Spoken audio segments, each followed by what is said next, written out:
काफी अहम है। और अब आपको यूपी की कुछ वीआईपी सीटों के बारे में बताते हैं कि 2014 में क्या हाल रहा था इनका, किस प्रकार से कौन जीता था। देखिए कन्नौज की बात करते हैं। सपा से डिंपल यादव जीती थी। डिंपल यादव को मिले थे 4,89,164 वोट और डिंपल यादव को 44% वोट मिले थे। कन्नौज लोकसभा सीट की बात आपको बता रहे 2014 की स्थिति, बीजेपी को यहां पर 42.11% वोट मिले थे। बसपा को मिले थे 11.47%, काफी पीछे। जी हाँ, देखिए सपा से डिंपल यादव जीती थी कन्नौज लोकसभा सीट पर। वीआईपी सीट बता रहे हैं आपको यूपी की कुछ, जिसमें से कन्नौज भी शामिल। और डिंपल यादव को यहां पर मिले थे 4,89,164 वोट। डिंपल यादव को 44% वोट मिले थे, जबकि मोदी लहर भी थी तब यहां पर बीजेपी को 42.11%। देखिए अगर प्रतिशत की बात करें तो बहुत ज्यादा पीछे नहीं है बीजेपी, लेकिन बसपा की कमोवेश बात करें तो काफी पीछे थी। गोरखपुर की बात कर लेते हैं। बीजेपी से योगी आदित्यनाथ जीते थे चुनाव। 2014 में योगी आदित्यनाथ को मिले थे 3,53,637 वोट और बीजेपी को 51% वोट मिला था यहां से गोरखपुर में 2014 में। सपा को मिले थे 2,11,608 वोट और सपा को 21.75%, मतलब पीछे, काफी पीछे रह गई थी सपा यहां पर भी। तीसरे नंबर पर देखिए बसपा है 16.95% के साथ थी। वही चौथे नंबर पर कांग्रेस की देखिए स्थिति 4.39% और 2017 में योगी ने लोकसभा सीट छोड़ी क्योंकि मुख्यमंत्री पद पर आसीन, और उसके बाद देखिए योगी के बाद सपा के खाते में ये सीट चली गई थी। जी हाँ, यहीं से काफी कुछ बदला था। मौजूदा समय में ये सीट गोरखपुर सीट जो है वो सपा के पास है। तो 2014 में निश्चित तौर पर योगी आदित्यनाथ ने जीता था 51% वोट मत के साथ। अब बात करिए आजमगढ़ लोकसभा सीट की। सपा से मुलायम सिंह यादव यहां पर जीते थे।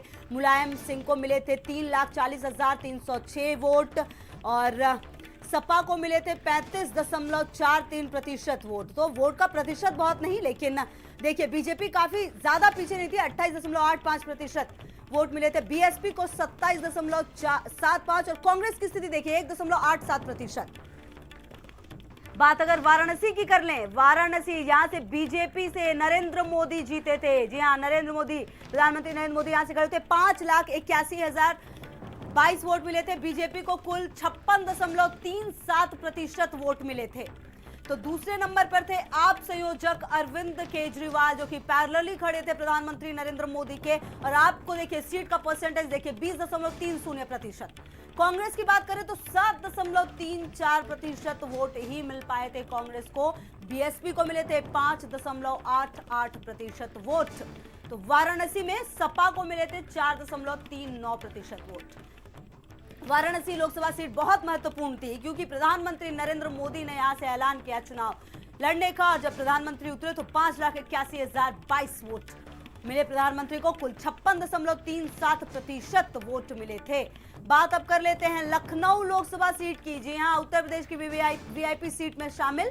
लखनऊ से बीजेपी को मिले थे 54.23% वोट।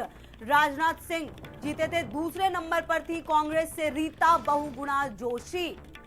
कांग्रेस को मिले थे 27.87% वोट। 2014 का बता रहे हैं आपको हाल। तीसरे नंबर पर थे बीएसपी के नकुल देव और वहीं बसपा को मिले थे 6.23% वोट। चौथे नंबर पर थे सपा के अभिषेक मिश्रा और सपा को मिले थे 5.49% वोट। तो लखनऊ का हाल बता रहे हैं आपको 2014 की स्थिति। बीजेपी से राजनाथ सिंह यहां पर चुनाव जीते थे लखनऊ लोकसभा सीट में। और अब बात गाजियाबाद की। देखिए गाजियाबाद से बीजेपी से रिटायर्ड जनरल वीके सिंह यहां से चुनाव जीते। वीके सिंह को मिले थे 7,58,482 वोट। बीजेपी को मिले थे 56% वोट। जी हां, कुल वोट का 56% वोट मिला था बीजेपी को।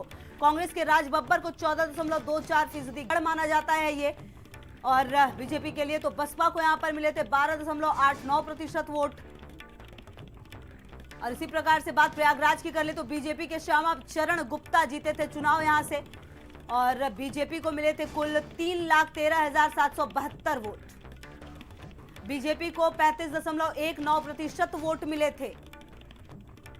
दूसरे नंबर पर सपा को मिले 28.24% वोट। बीएसपी को मिले 18.18% वोट।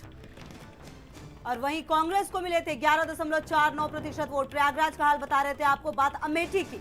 जी हाँ, अमेठी जो कि गढ़ माना जाता है। राहुल गांधी 2014 में यहां से चुनाव जीते, कांग्रेस का गढ़ माना जाता है अमेठी रायबरेली। उसमें से अमेठी की बात हम बता रहे हैं आपको। राहुल गांधी को लगभग 4 लाख से ज्यादा मिले थे वोट। कांग्रेस को कुल 46% वोट मिले थे। दूसरे नंबर पर थी बीजेपी की स्मृति ईरानी, जिनको लगभग 34.38% वोट मिले थे। बीएसपी को मिले थे 6.60% वोट। तो कल लोकसभा चुनाव का ऐलान हो गया है। सीएम योगी ने कहा है बीजेपी